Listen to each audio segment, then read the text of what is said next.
Hi எல்லோருக்கும் வணக்கம். முட்டை கிரேவி சிம்பிளாக ஈஸியாக எப்படி பண்ணுறதுன்னு பார்க்கலாம். பேச்சுலராக இருக்கீங்களா? இந்த ரெசிபியை சேவ் பண்ணி வச்சுக்கோங்க.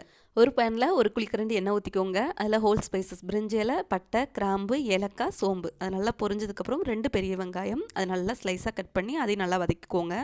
1/2 ஸ்பூன் இஞ்சி பூண்டு பேஸ்ட் ஆட் பண்ணி நல்லா பச்சை வாசனை போகிற அளவு வதக்கிக்கோங்க. அதுக்கப்புறம் கொஞ்சம் கருவேப்பிலை, 2 தக்காளி அதை நான் மிக்ஸியில் கிரைண்ட் பண்ணிவிட்டு ஆட் பண்ணிக்கிறேன். நீங்கள் அப்படியே கூட ஆட் பண்ணிக்கலாம். தக்காளிலேருந்து என்ன பிரிஞ்சதும் மசாலாஸ் ஆட் பண்ணிக்கலாம். என்ன மசாலாஸ் ஆட் பண்ணேன்னு கேப்ஷனில் கொடுக்குறேன். மசாலாஸை ஒரு மிக்ஸ் கொடுத்துட்டு தேவையான அளவு தண்ணி கொஞ்சம் சால்ட் ஆட் பண்ணி நம்ம அப்படியே கொதிக்க விடணும். ஒரு 5 மினிட்ஸ்க்கு அப்படியே இருக்கட்டும். இந்த குழம்போட திக்னஸ்க்காக கொஞ்சம் பேஸ்ட் அரைச்சி ஆட் பண்ணிக்கலாம். இதுக்கு தேங்காய் கசகசனை அரைச்சி நல்லா பேஸ்ட் மாதிரி அரைச்சி இதில் ஆட் பண்ணிக்கிறேன்.